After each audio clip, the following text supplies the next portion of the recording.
से 15-20 साल पहले तक गोरैया यानी हाउस स्पैरो जो है हमें अपने आसपास हर जगह पे देखने को मिलती थी।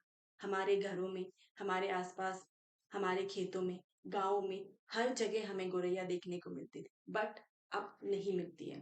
स्पेशली इन अर्बन एरियाज हमें गोरैया यानी हाउस स्पैरो देखने को नहीं मिलती है। सो in this video, we are going to talk about what are the reasons behind population decline of the gorilla and what can be done to save gorilla. गोरैया जो है एक ऐसा पक्षी है जो ह्यूमंस के साथ रहना पसंद करती है। अगर आपको याद हो तो बहुत साल पहले हम अपने घरों में गोरैया को इधर उधर घूमते हुए देख सकते थे।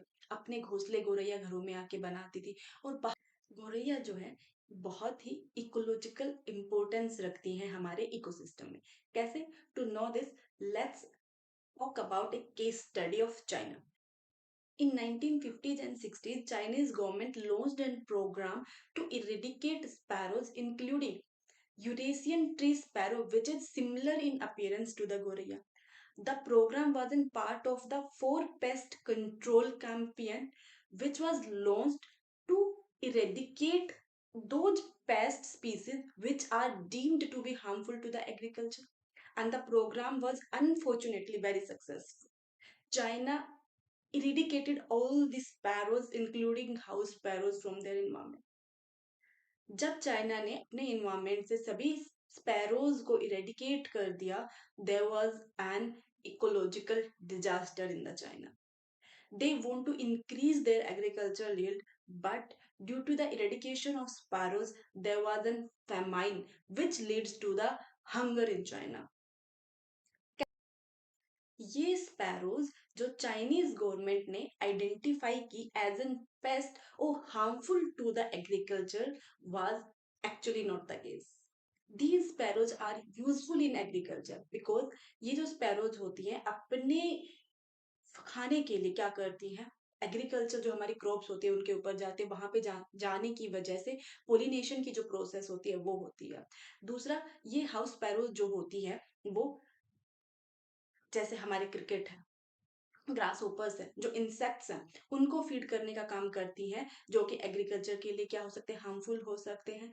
अब हाउस स्पैरोज नहीं भी तो इंसेक्ट्स की जो पॉपुलेशन है वो इंक्रीज हो गई ड्रास्टिकली. उनके इंक्रीज होने की वजह से एग्रीकल्चर जो है वो इन्फेक्ट हो गई इन सारे पेस्ट से, इन सारे इंसेक्ट से, और जो प्रोडक्शन है एग्रीकल्चर का वो डिक्लाइन हो गया. तो ये चाइनीज स्टोरी जो है टू इरेडिकेट हाउस स्पैरो हमें बताती है कि हाउस स्पैरो का इकोलॉजिकल कितना इम्पोर्टेंस है. अब हाउस स्पैरो जो है वो जनरली एक ऐसा पक्षी है जो ह्यूमंस के साथ रहना पसंद करता है, यानी कि ह्यूमन सोसाइटीज में रहना पसंद करता है. पहले हम लोग देखते थे कि घरों में हाउस स्पैरोज के जो है नेस्ट हमें देखने को मिल जाते थे, और घरों में इन पक्षियों के लिए खाना और पानी भी रखा जाता था ताकि इनकी जो नीड्स है वो फुलफिल होती रहे. But due to the urbanisation अब हमारे हाउसेज जो है अब पहले की तरह नहीं हुए. हमारे हाउसेज का जो स्ट्रक्चर है वो ड्रास्टिकली चेंज हुआ है, जिनमें ये हाउस स्पैरोज ना तो एंटर कर पाते हैं क्योंकि हम अपने हाउसेज को कम्प्लीटली बंद रखते हैं क्योंकि हमें एसी चलाना होता है उसकी वजह से. और जब ये एंटर नहीं कर पाएंगे तो अपने जो नेस्ट वगैरह है, घोंसले हैं, वो नहीं बना पाएंगी, और उनके ना बनने की वजह से इन हाउस स्पैरोज की जो पॉपुलेशन है वो डिक्लाइन हो रही है. तो पर्टिकुलर रीजंस, बहुत सारे रीजंस हैं इन हाउस स्पैरोज के डिक्लाइन होने के, बट 3 रीजन जो मेन है हाउस स्पैरोज के डिक्लाइन होने के, वो पहला है हमारा हैबिटेट फ्रेगमेंटेशन या फिर हैबिटेट लॉस.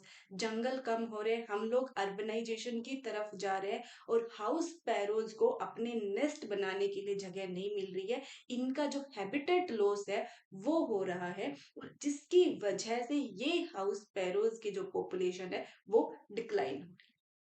दूसरा रीजन है फार्मर्स जो है अपनी क्रॉप्स के यील्ड इंक्रीज करने के लिए पेस्टिसाइड्स जो है वो यूज करते हैं. अब ये पेस्टिसाइड्स जो हैं इन हाउस स्पैरोज के लिए या स्पैरोज के लिए हार्मफुल होते हैं, जिनको खाने की वजह से इनकी डेथ होती है. And the third reason for population decline of house sparrows is hunting and trapping for their furs and for other purposes. ये तीन रीजंस हैं, तीन मेन रीजंस हैं जिनकी वजह से जो हाउस स्पैरो है उसकी पॉपुलेशन जो है डिक्लाइन हो। So what can be done to save sparrows?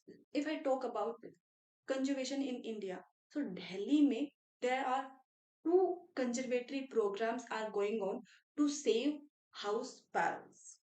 एक तरफ जो है गोरैया ग्राम के नाम से एक जगह है जहाँ पे गोरैया को बचाने के लिए, वहां पे उसके लिए हर वो फैसिलिटीज प्रोवाइड की जा रही है जिससे कि गोरैया का कंजर्वेशन किया जा सकता है। गोरैया के लिए खाना, पानी, दाने वहां पे सब कुछ रखे जा रहे हैं। उसके अलावा उनकी हाई प्रोटीन रिक्वायरमेंट्स को कंप्लीट करने के लिए पेस्ट भी वहां पे रखे जाते हैं ताकि during the time of reproduction they can eat those paste and fulfil there protein requirements. उसके अलावा अरावली हिल्स जो है उनको एक बायोडाइवर्सिटी रिजर्व में कन्वर्ट कर दिया गया है टू प्रोटेक्ट स्पेसिफिकली गोरिया। वहां पे भी गोरैया को दोनों तरह का environment, wild and human habitats जो है दिए जा रहे हैं क्योंकि गोरैया के रहने के लिए दोनों तरह का इन्वायरमेंट रिक्वायर्ड है। That's it in today's episode. Thank you for tuning in and keep watching for more episodes like this.